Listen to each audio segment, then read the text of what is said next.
So, hello everybody, and thank you so much for joining this very interesting panel. Today, the topic we're talking about workplace culture today.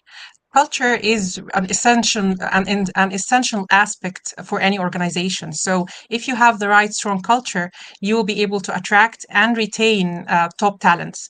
So, this is a big deal now, and it was in the past. So, the topic for today, we're going to be talking about the difference between culture in the past and now culture today. And for this very, very interesting panel, we have three speakers. We have Mazen Khanafir, Managing Director at Shift Electronics, and we have Ronan Coyle, Senior Director, Talent Acquisition at G42, and we have Nizam Deen, Founder and CEO of Cogent Solutions. So welcome to you. I'm really, really thrilled to having this conversation. And let's start right away. The first thing we would like to do, like Mazen, how would you describe the overall culture of your workplace from the past and to present, to now? Hello, Yusra, and hello, Ronan. Hello, Nizam. It's really a pleasure being with all of you today. To answer your question in just one word, I would say positive. It's a positive culture overall, where people are giving 100% of their effort into any work that they do, no matter what this work is, small or large.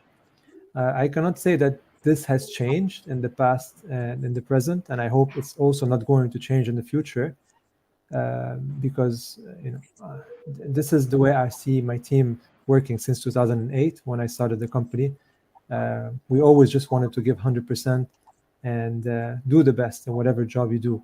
And if you find yourself unable to succeed in that job, then let's work together on finding maybe a different job. If maybe this specific category is not your forte, let's work together on finding what suits you the best so that we can get the maximum out of your potential. Because everybody has a potential. It's just about finding where exactly that potential should be put in place within the organization.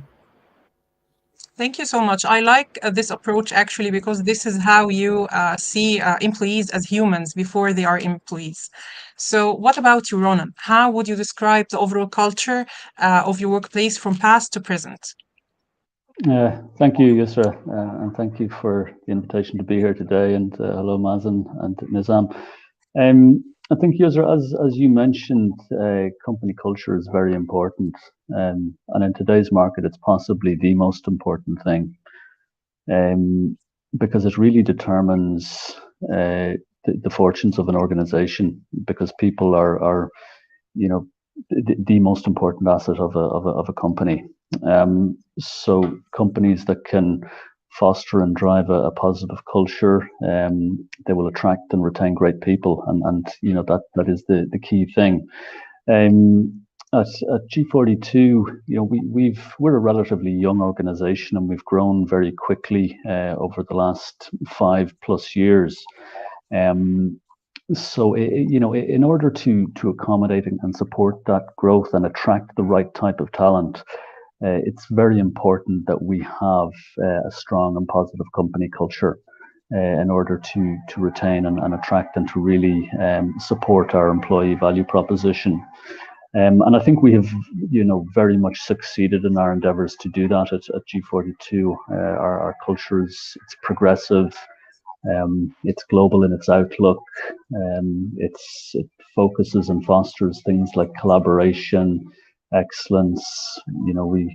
We're orientated towards learning and development and really putting our people on career paths that they can feel challenged, fulfilled, pursue their professional and personal goals. So I think we've gone from having a good culture to having a great culture. And we're not going to stop there. We just want to keep driving that because it's just so important. Yeah.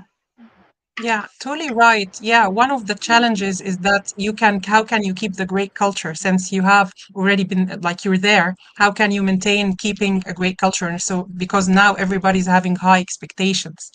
So, what about you, Nizam?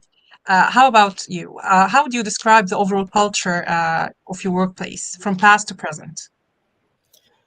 Yusra, thank you very much for having me. Hello, Mazen. Hello, Ronan. I'm excited to be part of this panel. It's a topic that's very dear to me. Um, if you look at the workplace culture, it has very much evolved um, from the past 10 years. For us, especially as a business, um, putting people um, at the center of your value proposition, may that be internal employees or external clients and customers, is an absolutely important part of, as a business, what are your core values and what you really believe in, right? Um, Now, for us as a business intelligence company that organizes conferences and exhibitions around the world, we play in an extremely competitive market. And sometimes we often compete with some of the largest brands that have been in the business for many decades. But I definitely think that the culture has to be about fostering understanding. Leaders or the middle management has to be thought more about empathetic leadership, keeping innovation in mind, and it goes without saying, diversity and inclusion is a hugely important part of workplace culture. So, to sum it up, positive, empathetic leadership, understanding, keeping innovation at the heart of everything that we do, and giving people the opportunity to do what they want. And I particularly like what Mazen said earlier, and this is something we implemented in our business, where we recruit someone to do job role A, but soon we realize that they may be actually better due to their passion and their love for photography and video editing, to allow them to do something like that. In doing so, there are quite a few examples within Kogan Solutions in our line of business, where we've had employees go from job role one to end up doing job role number two and three, where they really excel at it, and they've made exceptional progress for themselves. Yeah. Actually, I'm always a fan of empowering employees and seeing them and their skill set as humans before you look at them or like a number or like an employee without looking at what they can do and what creativity that they can come up with. And as well, I remember before being online, we were in the backstage, and how you have been linking between now what are the challenges for today, for the culture today, based on difference in generations. Like 50 years ago, what generations' expectations versus now. So this will take me to the second question, and like your company's is certified, Great Place to Work certified. So Mazen, if you can like share with us the impact of this being a Great Place to Work certified and doing the Trust Index survey and having a high score, how this impacted the work culture, and if you can share an example. So we've been participating in the Great Place to Work survey for the past 3 years. We've completed 3 years. And if I recall, our first ranking was somewhere in the 50s within the UAE ranking on the first year. The second year, we ranked somewhere in the 20s. And then last year, or this year, we ranked as number 4, Great Place to Work in the UAE. So the way this is happening means that we're actually listening, right? I will just take one of the examples where we felt like we had a lower score in the past, which was about training our employees. We did training in the past, but it was never formalized. It was never encouraged among our team. We never said, listen, here's what we can train you on, 1, 2, 3, 4. But if you also think that there are other training courses or channels that would actually benefit you and of course benefit the business, then please voice it out, and we're here to listen, and we're here to invest in you as a person. So not only we formalize this, but we also encourage coaching at every level. So we encouraged our managers to speak more to their team members and ask them what else they could want, what else would they want to learn. So I think that's the way. That's one example of many, really, of how the results from the Great Place to Work survey have affected us positively. Yeah. And I like how you actually used the comments and people's suggestions, like their voice, to do better job, like from like the 50 rank of 50 to the 4th. This is really like I would really be happy to see such progress in very short time. Like 2 or 3 years is not that long in a company's age. So what about you, Ronan? How can you like share the impact of being a Great Place to Work certified on the culture, and if you can share an example of this? Yeah, I think being Great Place to Work certified has, had a really positive impact on the G42 work culture. It's and for us, it was an honor to be certified and nominated. And it was great for an organization that young to achieve that milestone, quite quickly in its evolution. So a really good news story internally for everybody. I think it helped reaffirm our employee value proposition. I think it reminded us as an organization how important it is to give a voice to people, to employees, and then to listen and to act on and to take into account what is said. I think an organization where people have a genuine voice is going to be a much stronger organization for that. I think in terms of examples, if I look at talent acquisition and our employer brand in particular, these are things we measure week in, week out, month in, month out, and we've been able to see a demonstrative improvement in applications, in levels of interest from the marketplace, in candidate engagement, based on all of the various metrics that we review.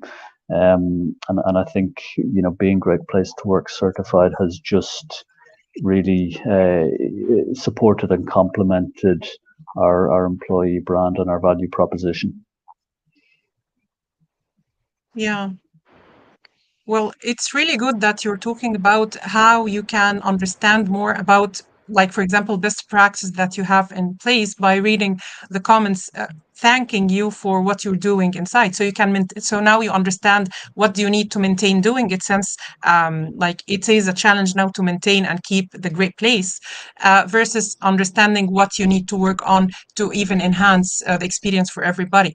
So what about you, Nizam? How do you like, if you can share the impact of being certified as a great place to work and share an example about that? Sure. Look, being Great Place to Work certified, it gave us um, uh, an opportunity to understand our employees based on data-driven approach.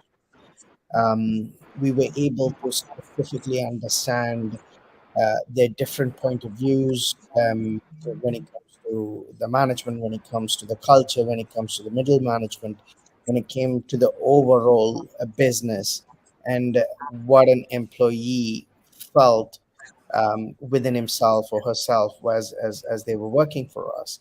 Um, we took that lesson in 2021, 2022. We took that data, we understood where are some of the areas where we needed to improve.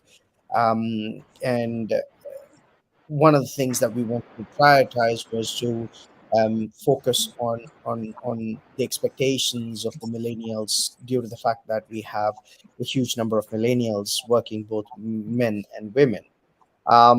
As we applied, as we understood their expectations, as we worked towards it, we saw significant results. In fact, we just this year we won the best workplaces for women in GCC. We won the best workplaces for millennials in GCC. Also, we won the best workplaces in media, advertising, and marketing this year. I think one of the major contributing factors for that was being data driven, understanding what are some of the expectations of the employees, where are some of the areas that needs to be improved. I wouldn't still call us as uh, the perfect place to work. I think it's an excellence that you keep chasing. You want to get better. You want to listen more. Um, Things change very fast in business. Expectations of employees change significantly fast as well.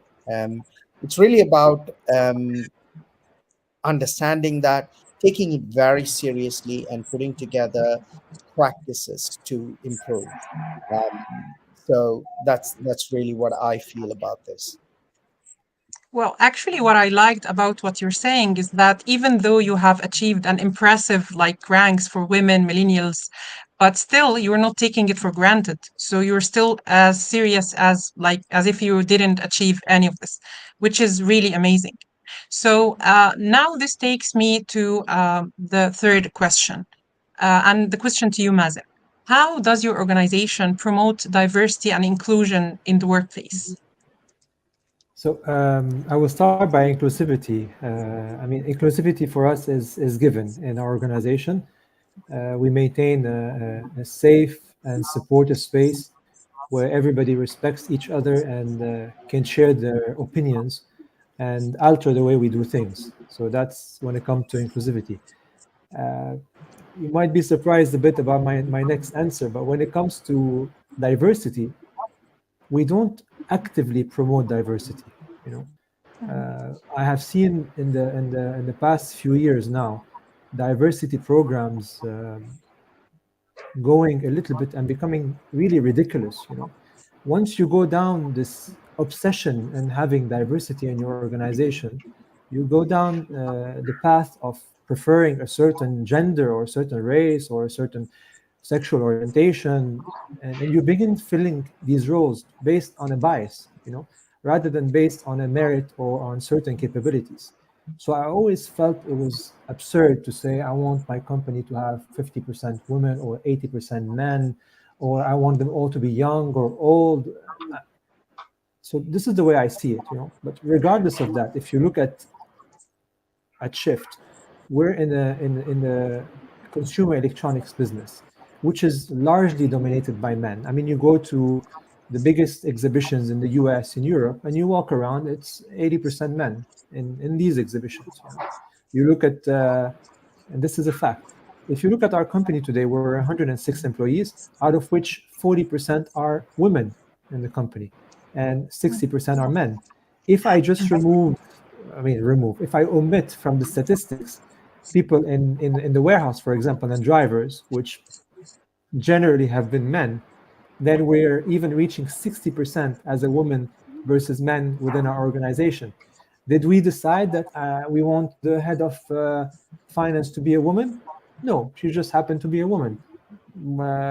Did we decide that the head of e-commerce should be a woman? No, she was a woman, and now it's a man. So that's the way really I see things. I know there's a big flag, you walk around with it and you say diversity and everybody loves it and you get extra points in the West especially. I don't see it. I think you need to hire the right person in the right place. If a 70-year-old woman is the right person to be in the warehouse, let it be. Actually, I really understand your point, since you have and you already had been in the right mentality. But like, maybe implementing diversity is for the people who had maybe some limitations about different, maybe women can do the job. So this is where diversity is like looked at to be implemented strongly. But you had the correct mentality all along. So you're saying these like initiatives is being absurd. So we're taking the right person, whether it's a woman, whether it's a man or an alien. I understand you're like where you're coming from. So what about you, Ronan? The same question to you. How does G42 promote diversity and inclusion and aliens as well? Thanks, Yusra. Yes, so both diversity and inclusion are both very important to G42 and very important aspects of our company culture. Inclusivity is one of our core values and beliefs, and it's promoted throughout the organization at every level of the organization, and I think I can genuinely say that it is a very inclusive place to work. On diversity, I think we've been fortunate, a bit as Mazen alluded to. We've probably been fortunate to have developed as quite a diverse organization organically. Like I said, we've been growing quickly over the past few years, but I think we have had the good fortune of growing organically from a diversity point of view. Today we have 75 plus nationalities, a very diverse range of skill sets, across both male and females. I think it's very important that organizations today have that type of diversity, which I think just makes their talent pool and their employee base a lot richer, and can be more collaborative and a place where people can develop and be challenged more easily. We're focused on UAE national recruitment as well, and ensuring that we're developing leaders for the future in that respect. We run programs that help us to develop management trainees among the UAE national community. So I think it's very important. It's something that we're very mindful of, both diversity and inclusion. And at this point, I think we're quite pleased with where we are. We can always do better, and we have that psyche of continuous improvement. I'd like to see us continue to be better at promoting, women in leadership, for example. We've made some good strides in that area. I think we can be better, but I think certainly we're going in the right direction. Okay, these are great efforts. So the same question to you, Nizam, about how Cogent Solutions really promotes diversity and inclusion. Yeah, it's Cogent Solutions, and at its core, diversity and inclusion, if you look at it, it's mainly intended to help different types of people, different individuals, especially different races, ethnicities, religions, and abilities, genders, and sexual orientations.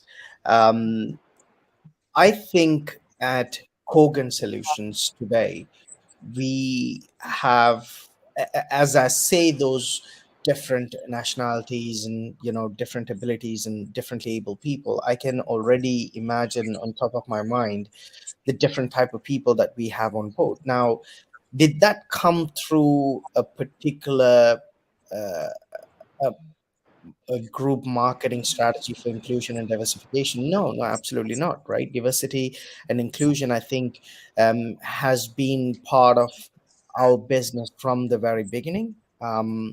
We've we've focused more on the merits and the capabilities of the talent rather than where they came from, or what religion they believe and what sexual orientation they are at. It's also quite interesting because of the fact that if we're a Dubai origin business, right?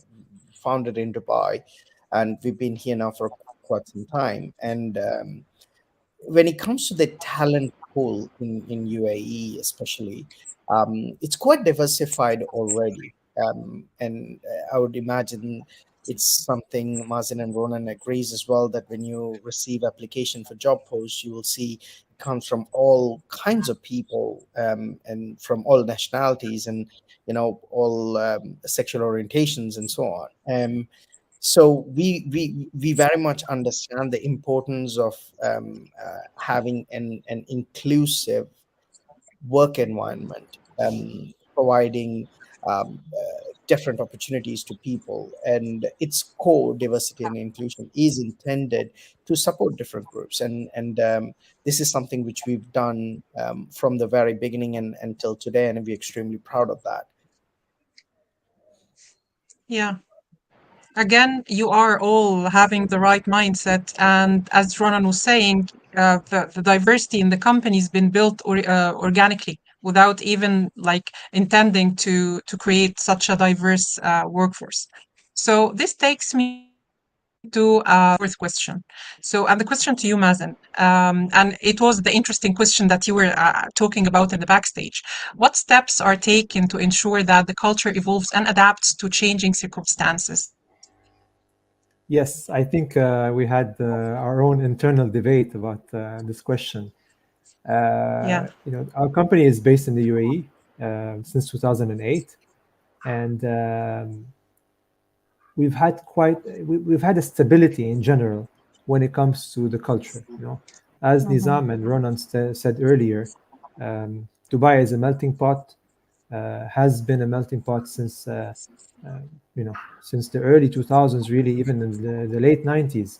So we haven't seen such a big shift in the culture locally that required us to take drastic action to follow the trend or change, etc. We work with clients in Saudi Arabia, and we know that today there's a big shift in the mentality and the way the workplace is operating in Saudi Arabia, where the office used to be divided into two, now the office is open. So just as a few examples. So yeah, we speak to our clients, we understand the challenges that they go through today to make this shift and to take that leap of faith into the new Saudi, let's say, which we are all so happy to be really seeing. And yeah, so it's been quite balanced and quite static when it comes to these drastic changes in the UAE.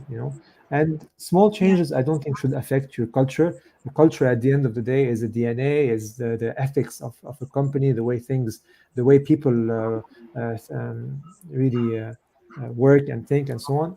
These small changes outside should not affect our culture. Yes, I know you had another opinion, especially when it comes to how COVID affected the various businesses. I will leave it to my colleagues, Mr. Ronan and Mr. Nizam, maybe to address those points. Yeah, actually, I remember in the backstage we were having this conversation, and Mr. Ronan, he will share with us now how he linked it to generations, different generations. So now you can share with us how you ensure that the culture is evolving and adapting to different circumstances, noting different expectations and different generations in the workplace now. Yeah, I'm sure he's right. Yeah, and I think we did allude to this just before going live. I think different generations have different expectations, different values. I think, perhaps my generation or the generation that went before valued things like, job security, a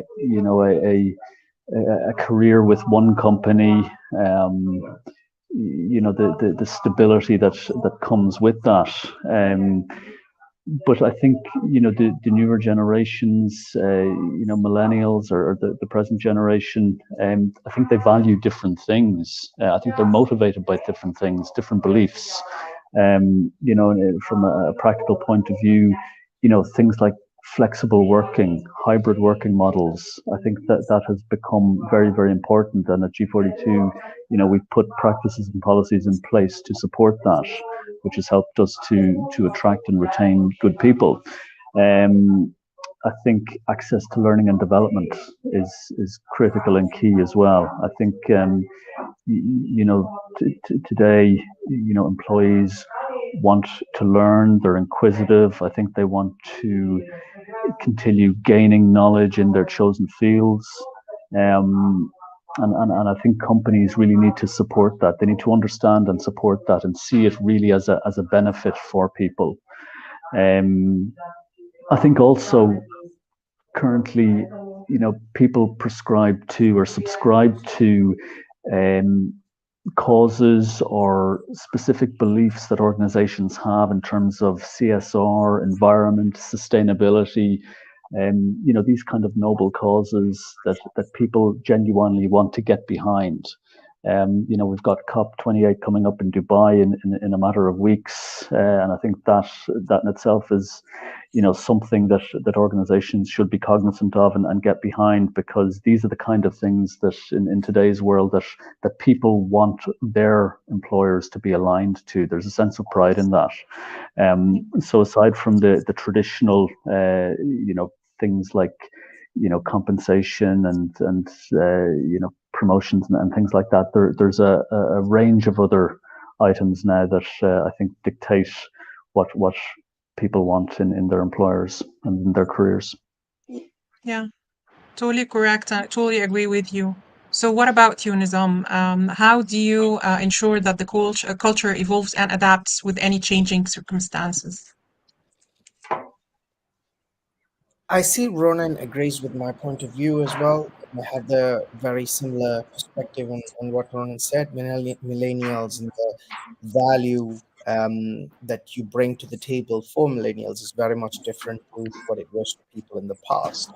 Um, Now, I genuinely believe that COVID um, was definitely a test for a lot of the organizations.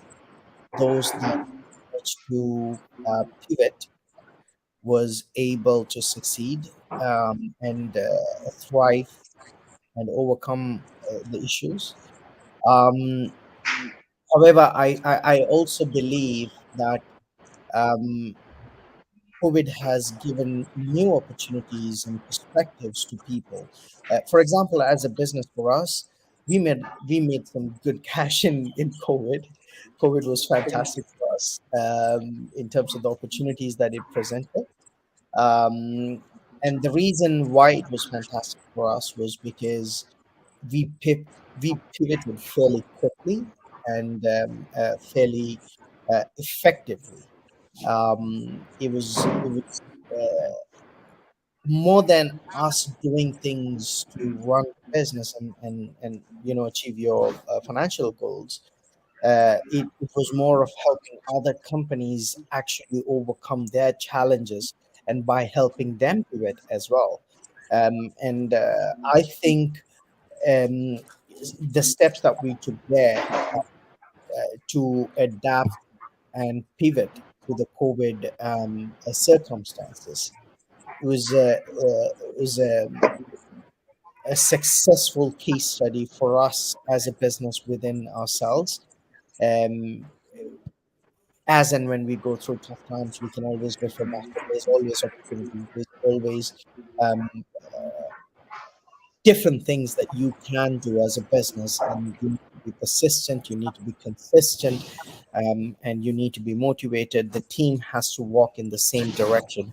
As long as we do that, I think the businesses done a really good job in culturing and nurturing the talent to evolve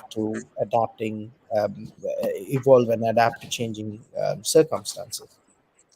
Yeah, yeah, totally right. So back to Mazen. How do you measure and assess the effectiveness of your workplace culture?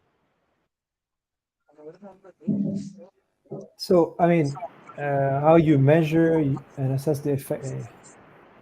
I mean, the easiest answer is you ask people if they're happy, Mhm, right? mhm. That's really a good way of measuring it, of hearing it directly, of having that open door policy where people can come in and tell you what they think, what they feel. But of course, we all know that when you ask somebody a question directly, when they might not always give 100% the answer that they would want to share. That's Yeah, why when we went to Great Place to Work a few years ago, I think one of the most important things uh, when I spoke to your CEO, Ibrahim, at the time, I yeah, said, why do I need this? You know, look, we're a young company. We're only like 80 people at the time, or 75 people. yeah, So you look, my door is always open. My glass is clear, and everybody knows they can just walk in and tell me whatever they want. He said, yeah, trust me, this is going to be different because you can get an opinion which is unfiltered. yeah, It's a survey which is private, so you're not going to know who said what, and yeah, you might learn more about your company when you do it that way. So that's why we signed up to Great Place to Work. And I know that the responses at the beginning, I read some words and I was like, oh, how come this is not us? This is somebody is wrong, So you need to have a big open mind to yeah, sometimes listen or see things that you might be surprised to listen or see. But that's yeah, the beauty of it, right? We also yeah. implemented. Yeah, go ahead. Sorry. No, go ahead. I was just agreeing to what you're saying. Yeah, So, and based on this, we also, I remember, especially during COVID, we always wanted to make decisions about things and how to do things. And we signed up to some of these online surveys that are anonymous, and they made wonders. Whenever we wanted to ask somebody about something, even basic, I would put 5 different questions, shoot them out to the team, and say, "Come back to me. It's completely anonymous. I'm not going to know who said what." And yeah, it was really helpful. Now that I talk about it, I think we need to do more of these. We used them a lot during COVID, but I think they are tools that can be used more often. So this is how yeah. really we measure. Yeah, and actually, yes, as you said, what's the beautiful about this is that you would really see if people are expressive by the length of the comments. So one of the times I found like a long page comment. So he's been talking about everything on his mind, actually like an A4 paper, and it's really, really. Um, it's really good for the companies to have such loyal and transparent employees writing all what they're on their minds and sharing and supporting them, of course, to be better. Okay, what about you, Ronan? How do you measure and assess the effectiveness of the workplace? Yeah, I mean, I think like Mazen alluded to, it's very important to give people a voice, and then to listen and to act on it. I think it's important that the correct format is used as well, so that people are actually comfortable and confident in being honest with their feedback. Um, feedback is the key thing, I think, that we use to measure the effectiveness of workplace culture at G42, and we have a few ways of doing that. There is the informal engagements between teams, managers and their teams, but also we've a range of surveys, pulse surveys that we do to assess really where people are at. The Great Place to Work survey obviously give us that unique opportunity in a comprehensive way to take the temperature. And things like these are also a great way of engaging with people and reminding people that they actually do have a voice, and that what they think actually matters, and indeed helps add value to the organization. In other ways, we have systems whereby people can report things that they feel should be reported in an anonymous way as well. So, they have that psychological safety embedded in the culture also. So these are some of the ways that we measure the effectiveness of workplace culture. Yeah, it's very important that you've mentioned the safety that they would feel, so they would share feedback and share their ideas. And actually, if there is something wrong, they would say, feeling safe that they can do this. So, what about you, Nizam? We were talking about how you measure and assess the effectiveness of your workplace culture. How do you do that in Quadrant? We measure effectiveness through a range of methodologies, both quantitative as well as qualitative. We often conduct a survey. The one that we did very recently, just last week, is we send out an email to all the employees with a survey. It's called Rate Your Manager. So every employee has the opportunity to write down A to Z of everything that they feel about their direct reporting manager.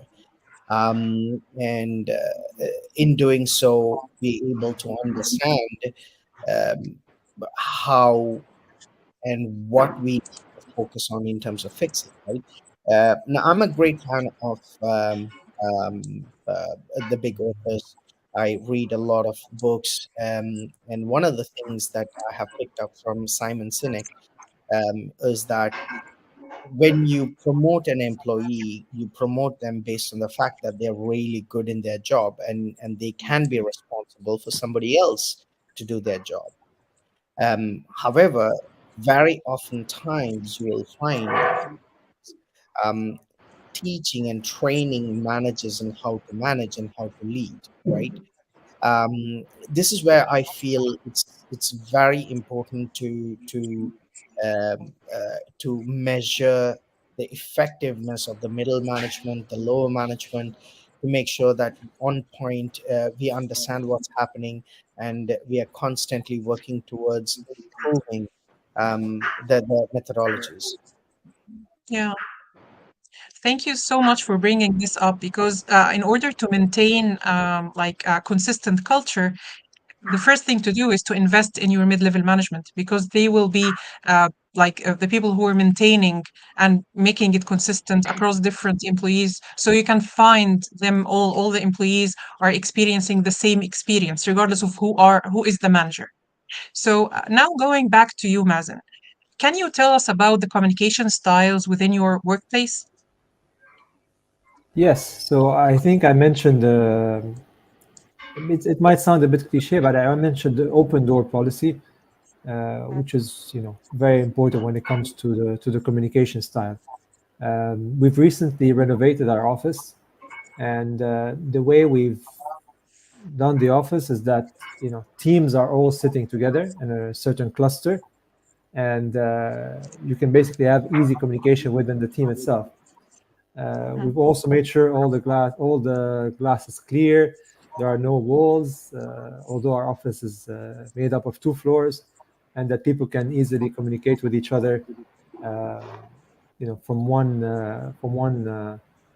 let's say department to the other. So this is really our communication side. It's open, it's transparent, it's everybody's easily approachable, and Yeah. I actually like that, because you have the physical environment actually promoting the same idea of openness. So you're not saying I have an open culture and then you're having all the closed doors. which is really a smart approach. So now to you, Ronan, what's the company's approach to work-life balance and employee well-being?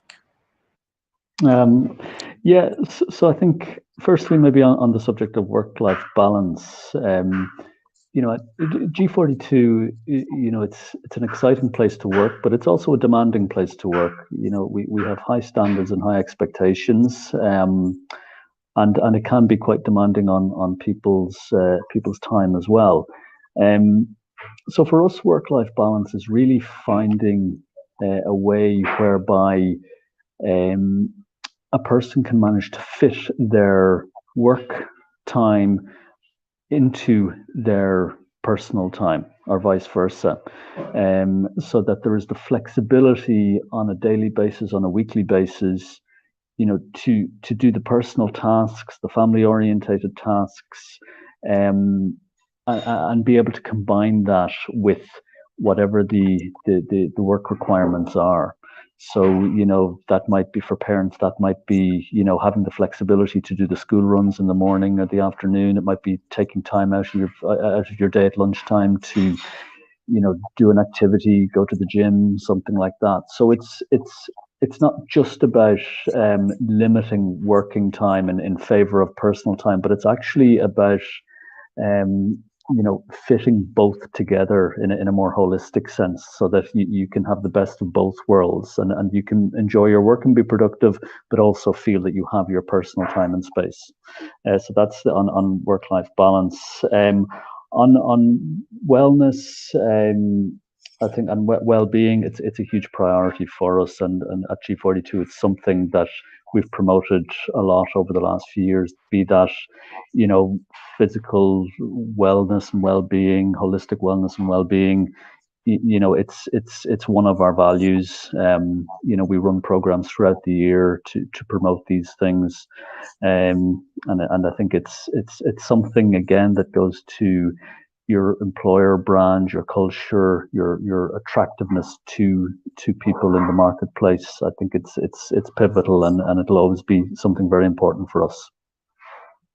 Yeah, and what's good about having this approach is that again, you see your employees as humans. So you're taking care and you're supporting them to take care of their physical health, mental health, and psychological health, and this will eventually will be adding up to their performance.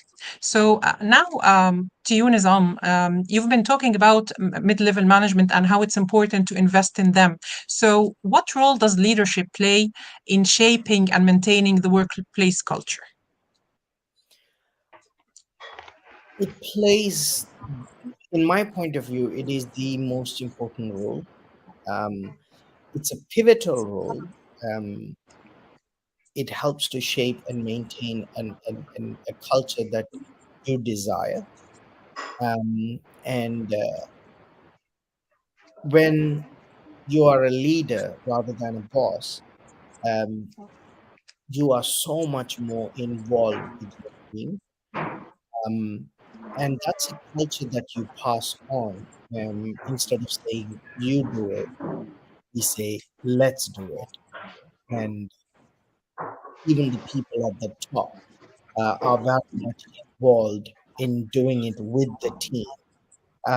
And so anyone that new comes in, whether if it's a new supervisor, team leader, new manager, they understand and they apply what they have learned from their direct managers, who has done it along with them, who has been more of a leadership style rather than a boss style. Someone who says we, someone who says let's do it, someone who's always doing it from the front and leading the way and showing you how to do it. So to really answer the question, what role does leadership play? I think it plays a pivotal and a vital role in every organization. And the moment, that's not right, pretty much everything is not right, right? That's where the culture starts to collapse. And it then prones for negativity, it prones for uh, work politics and all of those different things. So it's really about, as a leader, how you shape and maintain that workplace and the culture. What are some of the things that you accept? What are some of the things that you don't accept, that you don't encourage? And these are then followed by the people that come after you, and they learn from you and they want to apply. So that's essentially the point of view for me, Yeah. on the importance of leadership. Yeah, it's totally right because even in our Great Place to Work model, it all starts with leadership. Like this is where it all starts. So if leadership is doing the right activities and like helping in fostering the right culture, so it all starts with them. So now going back to you, Mazen, how does your organization foster innovation and creativity among employees? So we started something internally called the Shift Knowledge Yacht, and it's basically an initiative where we keep the team up to date with the latest technologies, innovations, etc., that are taking place in the world. It might directly benefit your day-to-day work, but it also might just add to your general knowledge, and make you really understand where the world is heading and push you to think in a different way. For example, some of the courses we've taken or we've given in the last couple of years, where we talked about crypto, we talked about the blockchain, we talked about NFTs. Most recently, we had a course about artificial intelligence, ChatGPT. So how to use really the different tools um, to help you do your job in the most effective way. So it's really about sharing what we know as individuals within our team. And I think when you formalize it, when you call it something, when you bring everybody together under a certain flag, a certain topic, um, you foster innovation, and creativity among the employees. Yeah. It's really good. Like, knowledge is power. So Mhm. now you're giving your employees all the knowledge they need so they can do their jobs and tasks easier and faster, which will again go back to the performance for the overall organization or company. So now Exactly. moving, yes, exactly. So now moving to you, Ronan. What kind of professional development opportunities are available to employees in G482? Yeah, so there's a range of things that we do, and I think, like we discussed a little while ago, professional development, learning, these are things that are becoming more and more important to employees and to candidates, in this current market and at this current time. And it's for companies to sort of match those expectations and really facilitate that. There's a number of things we do. We when we bring people into the organization, our focus really is on uh, offering them a career rather than just a job. So we're evaluating, the position at hand, that they're applying for, but also what can this person do in 2 years' time, in 4 years' time, in 6 years' time? How can they develop through the organization and potentially become one of our leaders of tomorrow? So we look at things like internal mobility, where an employee who has excelled in one particular area, and is maybe looking for a new challenge, might be moved to a different project, to another part of the business, a different business unit, whereby they can learn more, be challenged more, and further develop their skill set and experience with greater degrees of responsibility. We offer technical training as a matter of routine. Us being a technology company, that's very important. We offer leadership development and training to senior people within the organization. We have a system of coaching whereby people at a certain level will be given a coach that will actually do private coaching sessions with them as part of their leadership development. We have manager bootcamp training that's rolled out to our manager community over the course of the year. So I think, our learning and development strategy probably touches all people within the organization in ways that's tailored to best suit their growth and their career aspirations. Mhm. Thank you so much for sharing this. Well, actually, I have to highlight that actually implementing having a coach in-house really supports employees' growth, because you would find a lot of times an employee who doesn't lack actually any professional or technical skills, but there is a wrong perception personally that's really keeping them stuck. So actually you're giving them support to fix any issues that may be not supporting them to grow and develop. Now, moving to you, Nizam, how does your organization handle conflict and resolve disputes among employees? This is a dear topic to me. I find it very fascinating, mainly because when you have a diversified group of people working with you, from a array of background, the nationalities, the languages, the cultural backgrounds where they come from, you find that it happens in almost every organization, right? But it's quite interesting because in our organization, I've always found that when it happens, it's more of perspectives rather than perceptions. Whereas someone's the root cause of a conflict or a dispute, if you like, is because of different perspectives and the consequences of those perspectives.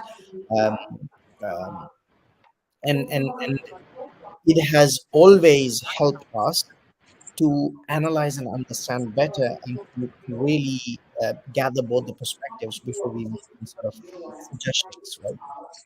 Now, how do we generally go about having resolving a conflict or a dispute? Is actually just by talking, like adults, like mature people.